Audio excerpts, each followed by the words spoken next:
After seeing Bardock in Dragon Ball Super Broly, I definitely appreciate his final stand with Frieza a lot more since that part actually wasn't even in the movie for some reason. Bardock has always been one of the coolest characters to me that I always honestly wished had a little more light shine on him, so whenever he does show up, whether it's fan manga or canon, it's absolutely amazing to me. One thing that maybe some people didn't like that I was actually a huge fan of was Timebreaker Bardock.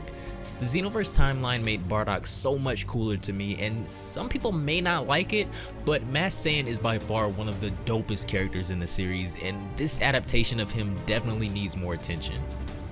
The thing is though, when it comes to Dragon Ball, it doesn't really seem like too much of anything is impossible. This is a story called Dragon Ball Ascension by the same creators of Dragon Ball Rebirth, and it places Bardock in an interesting period in time. If you want to keep up with more awesome stories just like this one, be sure to go join the Dragon Ball Fan Manga Facebook page down below and subscribe here for more. Taking place after the events of Xenoverse, the first thing we saw was Super Saiyan 3 Bardock stepping over the body of a defeated Mira. But when another rift in time is created, Bardock inevitably gets sucked in again, but this time he ends up in a completely new era. The next thing we see is Capsule Corp, but when we take a look at Bulma for the first time, from the way she's presented, we can tell that this is the future Trunks timeline, possibly even the parallel that was created when Beerus killed Zamasu. When she rushes outside to see what the commotion is, the last thing she'd ever expect is to run into somebody that looks like her old friend Goku. Before they have any interaction though, Bardock collapses from exhaustion. When Bardock wakes up, he's looking at a ceiling, not really knowing what's going on, but then a young woman yells for Bulma that he's finally awake. Bulma, being the caring person that she is, and probably being curious as to why this person looks like Goku in the first place, she brought him here into Capsule Corp so he can recover. But Bardock has no idea who these people are or where he is for that matter. He gets up and starts walking around the facility. When he gets to the room where Bulma is, we see that she's with two others, the girl from before and a young man in a Capsule Corp jacket named Ace. He says that they should be careful because they don't really know anything about Bardock or if he can be trusted, but this is when Bulma says that they should be able to trust him because she feels like, for some reason, she knows who he is.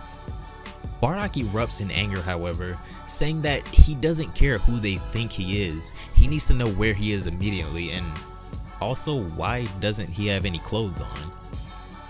Funnily enough, Bardock doesn't really know who Bulma is or about her no-nonsense attitude, so she checks him immediately for talking to her like that, and also correcting him on who she is as well because, in a way, she technically is the Queen of the Saiyans, but of course Bardock doesn't really know what that means right now.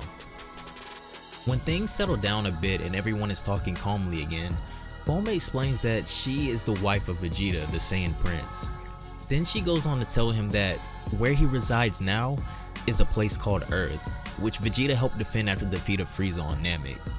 She says that she has absolutely no idea who he is, but what she does know is that Bardock resembles Son Goku, the hero of this planet and the one who defeated Frieza, whom Vegeta refers to as Kakarot. Bardock kind of freaks out a little bit when he hears the name Kakarot, as he recognizes that as his son, and he's ecstatic that he actually defeated Frieza just like he envisioned. Bulma tells Bardock to eat as they prepared plenty of food to feed a Saiyan dinner, but of course, just being thrown into this weird universe, Bardock has so many questions to ask, like where is his son now, and how in the world did an Earthling end up married to the Saiyan Prince? Not to mention, what age is he even in currently? But Bulma just tells him to sit down and they can talk over breakfast, and seeing as how he's not a threat, Bulma excuses the two that were with her currently as she goes on to explain what exactly it is that she knows to Bardock. With Bardock being thrown into yet another universe, this story is bound to have endless twists and turns. This is Dragon Ball Ascension, the story of how Bardock became a god of destruction, the most powerful being in his universe. That's gonna do it for this one, guys. Thank you all for watching once again. I hope you all enjoyed the video. If you did, consider hitting that thumbs up down below and let me know how hype you are to see God of Destruction Bardock of all people. No doubt this is gonna be an epic story and I can't wait to see how it all plays out. Big shout outs to Mikaru and the Dragon Ball Rebirth community once again for making another amazing piece. Thank you guys so much for all the hard work that you do, and that goes for everybody in the Dragon Ball fan manga community as well. Thank all of you guys for all of the hard work you put into this content. But anyways, I'm gonna sign off for today. Don't forget to follow me on Twitch and Twitter, which should be on the screen as well as down below. And if you want to read Dragon Ball Ascension for yourself or Rebirth, I will have the link down below. I'm not sure if Rebirth is also on this website, but I know Rebirth has its own dedicated website, so it's not that hard to find. But anyways, have a great day, and I will see you all in the next one. Bye guys.